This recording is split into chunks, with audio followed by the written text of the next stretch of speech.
अभी बड़ा हंगामा चला ना, और क्या मुस्कान ने नारा बुलंद किया। नारा तो किया बुलंद, उसने पूरे मिल्लत इस्लामिया के मुंह पे जूते मारे, जूते। समझ रहे हो? ओ हराम खोरो, कान खोल के सुन लो। क्या कौम मुस्लिम के पास पैसे नहीं है कि वो स्कूल और कॉलेज कायम करे? क्या आप मुझे बता सकते हैं नागौर डिस्ट्रिक्ट में मुसलमानों का कोई कॉलेज है? कभी खाजा की देग भरने पहुंच जाए गजमेर में, 200 किलो काजू, 200 किलो बादाम, 200 किलो वो हराम मेवा, वो देग बनी ना अभी, हाँ उस पे आया वार्ड, उस पे क्या नाम है, यूट्यूब पे 200 किलो। अरे बंद कर दो ये बकवासें। उस कौम की बच्ची ने ये थप्पड़ मारा कौम के उन दौलतमंदों पर, उनके चेहरों पर जूते लगाए हैं। अपने बच्चियों और बहनों की फिक्र करना है तो अपने बच्चियों और बहनों के पढ़ने के लिए कॉलेज बनाइए, कॉलेज यूनिवर्सिटी बनाइए। और सिर्फ इतने का नाम है उस तारीख में, उतने बजे जितने बजे उस बुजुर्ग का इंतकाल हुआ है, उसकी फातिहा लगा दो। इसी का नाम उर्स है। बकिया धंधा है, बिजनेस है, मुजावरों की तोड़ भरना है, इनकी बिल्डिंगें बनाना है। ये पैसे रोक करके, फातिहा के पैसे रोक करके, खुराफात के पैसे रोक करके अपनी कौम की बच्चियों के लिए कॉलेज बनाइए। आप सोच रहे सिर्फ कर्नाटक में ऐसा हुआ है? जयपुर में बच्चियों को इंटरेस्ट नहीं हुआ है। स्कूल से बच्चियों को निकाल दिया गया है, मुसलमान बच्चियों को, जो बच्चियां सर पे हिजाब रख करके आई थी। हमारे मकराने में कुछ स्कूलों में ऐसा हुआ है। लोग खुश हैं। अरे हुकूमत के आदेश के अनुसार कर्नाटक हाई कोर्ट ने सुनवाई तो कर ली है, फैसला महफूज रखा है। जैसे बाबरी मस्जिद का फैसला महफूज रखा था ना, ऐसे भी रखा हुआ है।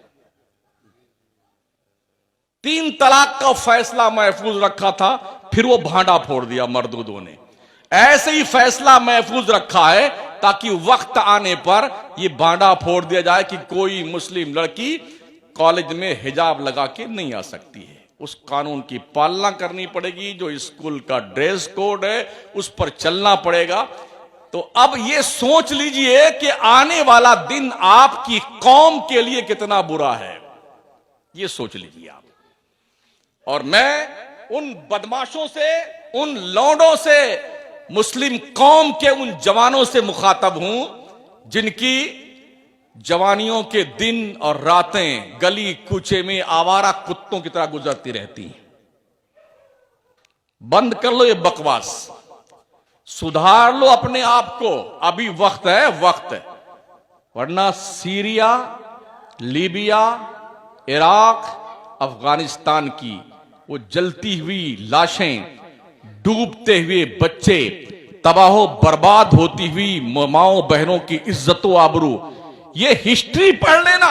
जो कौम आवारा हो जाती है, बेगैरत हो जाती है, बेहया हो जाती है, बेशरम हो जाती है, फिर अल्लाह की लाठी उस कौम पे पड़ती है।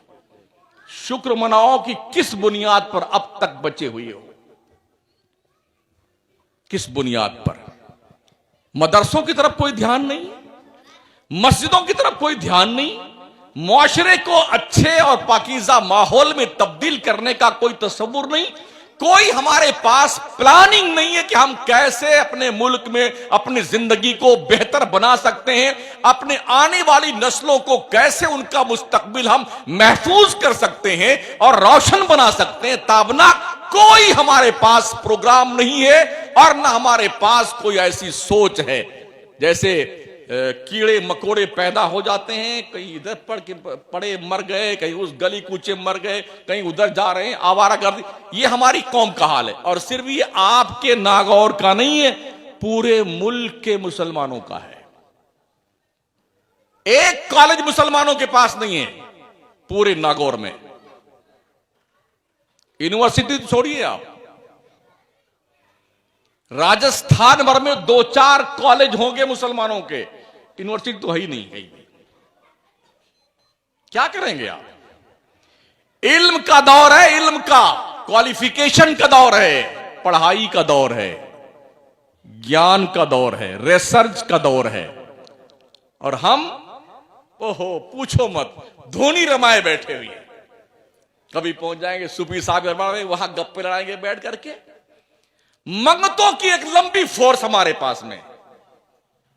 जिस गली कूचे में देखिए एक एक डब्बे पे एक एक फकीर को बिठाए हुए घूम रहा है फजर की अजान के वक्त, और हदीसें बयान करता है इसी को देना वाजिब है, इसी फकीर को देना फर्ज है, इसी पर खर्च कीजिए, अल्लाह के रसूल ने फरमाया है। अपने घरों से निकल के इसकी हालत देखें तो हमारी माएं बहुत जल्दी घर से निकलती बहन, और जल्दी को जो अभी वो मांग दूर निकल जाएगा, जल्दी को जल्दी दे दो।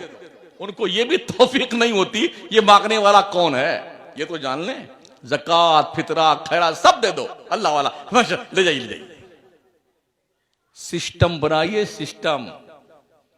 ये तकरीर का वक्त नहीं जो मैं चिल्ला रहा हूं, ठीक है ना।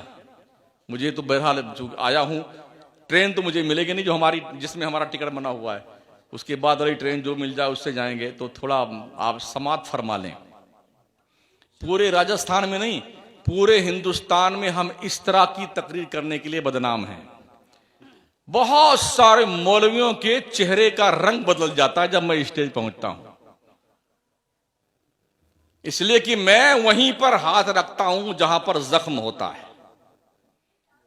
खाम खा एंटीबायोटिक दवा दे दे करके गुर्दा फेल करने की मेरी आदत नहीं है दर्द। हाँ, जो मर्ज है, अगर यहां मर्ज है टेबलेट से ठीक हो तो ठीक है, वरना इसको यहीं से काट दो ताकि ये नासूर न बन जाए। तो लोगों का हाजमा खराब हो जाता है बेटों का। कुछ तो स्टेज छोड़ के भाग जाते हैं और कुछ तो अरे क्यों बुलाते हो शमसुद्दीन को, तुम्हारी कब्र खोदने को बुलाते हैं शमसुद्दीन को। जिस दिन ये मौलवी सुधर गया ना, मौलवी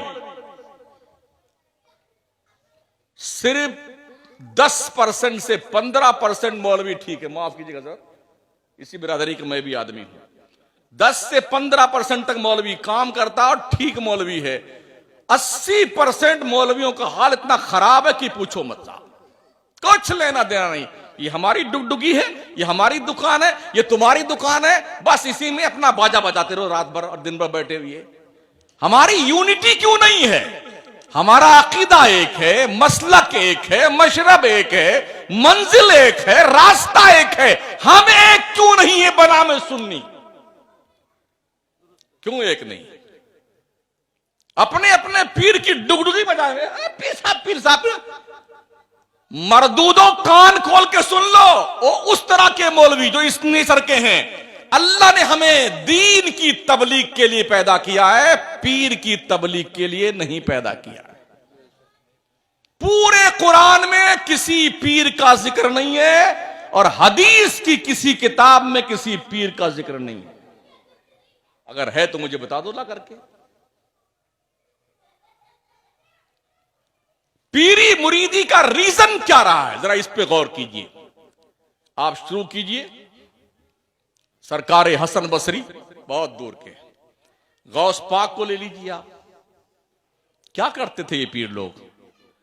ख्वाजा उस्मान हारूनी को देखिए, सरकार ख्वाजा गरीब नवाज को देखिए, मखदूम अशरफ सिमनानी को देखिए, इमाम अहमद रजा सरकार को देखिए। ये लोग क्या करते थे मुरीद करके? बिल्डिंग बनाते थे, पैसा इकट्ठा करते थे, गाड़ियां खरीदते थे? जी नहीं। ये लोग जिसको मुरीद करते थे ना, उसे अल्लाह का वली बनाते थे। देख लीजिए, जितने मुरीद ख्वाजा गरीब नवाज के हैं, हर मुरीद अल्लाह का वली है।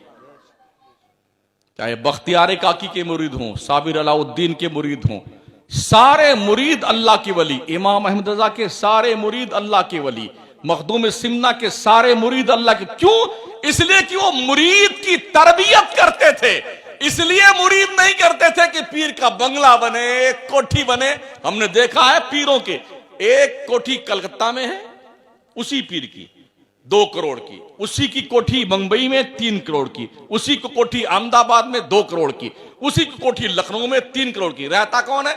एक चपरासी रहता है झाड़ू पोछा लगाने के लिए। और जब पीर आएगा तो फिर सारे मुरीद पहुंचे, जिंदाबाद जिंदाबाद जिंदाबाद जिंदाबाद।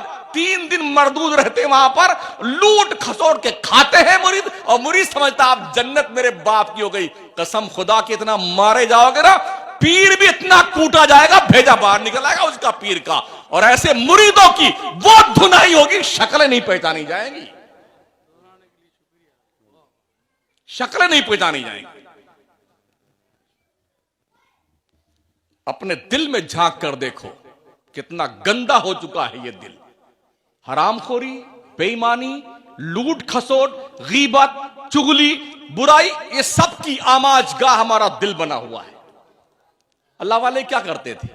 क्यों फरमाया गया अल्लाह का वली वो है जिसका चेहरा देखो तो अल्लाह की याद आ जाए।